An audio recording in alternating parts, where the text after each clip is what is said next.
Welcome to today's tutorial about paying bills. Now that the financial planning period has been closed, we can pay some bills. Of course, let's start by opening the Bills tab.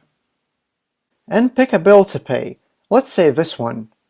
To pay a bill, simply click on the dollar icon on the right side of the window.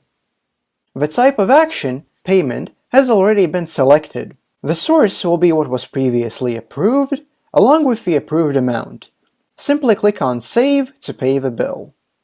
A transaction has now appeared on the lower section of the window. The amount of money displayed next to the bill has turned green, and the due date is no longer red. The bill has been paid. If we need to pay several bills at once, we can simply mark the ones we need, and then select the action to be payment. Notice how no more actions related to approving bills are available anymore, since the financial planning period has been closed. Let's now click on the link accessible by clicking on the series and number and switch to the Operations tab. Here you can see a full report on approvals and payments related to this particular bill.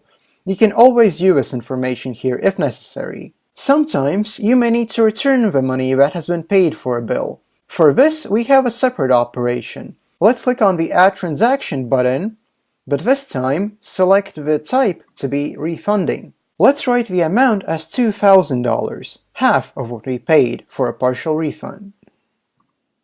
This function will come in handy in cases of defects or missing supplies.